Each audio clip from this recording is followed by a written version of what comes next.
Halo adik-adik sungguh, masih bersama dengan Kak Lia di sini yang tentunya memberikan cerita-cerita yang menarik juga yang bermanfaat buat adik-adik sekalian. Nah, hari ini Kak Lia masih memberikan sebuah cerita dari seri Cinta Lingkungan dengan tema Mahir Berhemat Air. Sekali lagi ya, Mahir Berhemat Air. Mau tahu bukunya? Ini dia bukunya. Nah, buku ini ditulis oleh Kak Kris Mariana dan juga ilustratornya Hartini. Kalau mau tahu ceritanya, yuk kita lihat langsung. Ada seorang anak kecil bernama Nara. Siapa namanya? Nara. Ya, Nara namanya. Dan Nara ini suka sekali bermain kapal-kapalan kertas. Adik-adik tahu nggak kapal-kapalan kertas itu seperti apa? Kalau nggak tahu, Kak Lia kasih nih. Nah, seperti ini kapal-kapalan kertasnya.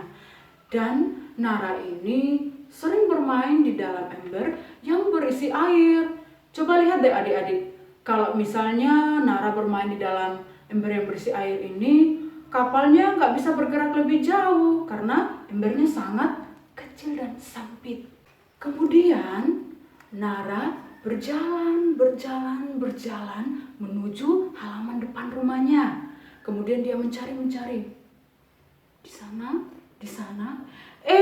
Ternyata di sana ada parit kecil yang berisi air deras, tetapi airnya itu sangat jernih. Nah, kalau adik-adik lihat air di dalam parit, bersih nggak ya? Atau warnanya berbeda? Di saat Nara sedang asik bermain kapal-kapalan tadi, tiba-tiba Kak Nina datang. Kak Nina itu siapa ya? Ternyata Kak Nina itu kakak dari si Nara tadi. Lalu Kak Nina berkata, "Hei Nara, kamu ngapain di situ?" Lalu si Nara berkata, "Sini Kak, sini. Lihatlah, aku sedang bermain kapal-kapalan kertas di sini. Sangat seru loh. Ayo sini cepat." Lalu Kak Nina pun turun. Lalu melihat airnya, ternyata airnya sangat jernih. Mereka pun berdua menyelidiki air itu, kok airnya berwarna bening ya? Nah, kalau adik-adik melihat air di dalam parit atau selokan, warnanya apa sih? Bening atau coklat? Ternyata coklat warnanya. Nah, di dalam parit itu warnanya sangat bening. Lalu Kak Nina dan juga Nara mencoba mencari. Mereka berjalan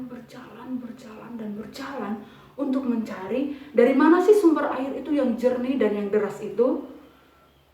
Ternyata Nara lupa mematikan kerannya di taman itu dan sumber air itu dari kerannya. Lalu Kak Nina menghimbau Kak Nara untuk mematikan kerannya. Nah, kalau kerannya tadi dibiarkan, pasti akan terjadi banjir. Benar sekali. Kemudian airnya masih mengalir dalam parit. Airnya masih terlalu banyak. Lalu Kak Nara pun dan Kak Nina berjalan dan mereka mau mencari sumber air itu dari mana lagi ya yang membuat paritnya itu penuh, yang membuat selokannya itu penuh. Ternyata ketika mereka berjalan dan melihat ke kanan, melihat ke kiri, ternyata di situ ada ayah yang sedang menggosok giginya. Lalu ayah menggosok gigi, tetapi kerannya itu dibiarkan menyala adik-adik. Jadi airnya terbuang percuma deh. Kemudian Kak Nina menyarankan kepada ayah, "Ayah, kalau kerannya itu tidak digunakan, dimatikan saja." Lalu ayah bertanya, "Emangnya kenapa, Nin? Nanti boros air." Lalu ayah segera mematikan kerannya. Seperti itu. Kemudian mereka melihat lagi ke depan parit itu. Kok airnya masih saja ada ya? Kok malah semakin banyak? Kemudian mereka berjalan menuju ke dalam rumah. Apa yang terjadi di dalam rumah adik-adik? Ternyata di wastafel untuk mencuci piring, kerannya lupa dimatikan. Sehingga airnya itu mengalir ke parit dan memenuhi paritnya juga selokannya. Dengan cepat Kak Nina berjalan lalu mematikannya. Kemudian mereka mencari lagi. Ternyata masih ada satu lagi keran yang belum dimatikan. Adik-adik tahu di mana kira-kira tempatnya? Ternyata tempatnya di bak mandi. Di bak mandi itu airnya belum dimatikan, sehingga di parit itu semakin banyak dan semakin penuh. Selokannya juga hampir penuh. Dan mereka pun menutup keran itu sehingga airnya berhenti untuk mengalir.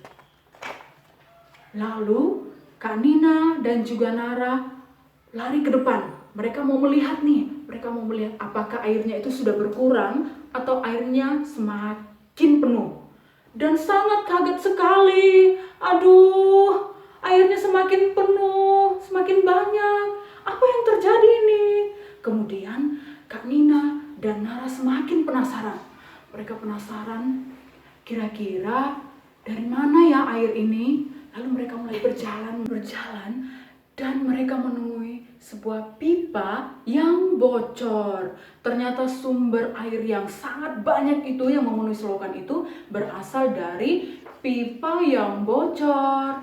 Kemudian Kak Nina, Nara bersama orang tuanya pergi ke Pak RT untuk melaporkan bahwa ada pipa yang bocor dan mengeluarkan air yang sangat banyak. Tentunya sangat boros ya adik-adik. Nah, dengan bantuan petugas PDAM, akhirnya pipa yang bocor tadi itu diperbaiki lagi, disambungkan lagi, sehingga air bersih telah tersalur ke semua rumah. Dan tidak ada air bersih yang terbuang percuma loh. Nah, apakah adik-adik pernah menemukan masalah seperti ini? Kalau di rumah, kalau adik-adik sedang menggosok gigi, kerannya dimatikan atau dihidupkan? Nah, sebaiknya kalau kita sedang menggosok gigi, kerannya dimatikan dulu. Nanti kalau sudah mau membutuhkan air, dinyalakan lagi kerannya. Seperti itu. Itu yang pertama.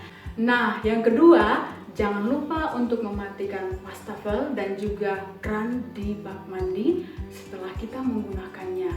Jadi jangan dibiarkan ya, kalau sudah selesai silahkan dimatikan. Nah, pesan kalian yang terakhir, jangan lupa untuk terus membaca buku, karena dengan membaca buku akan menambah ilmu pengetahuan kita. Sekian dulu cerita Kak Lia hari ini, sampai jumpa di cerita-cerita selanjutnya.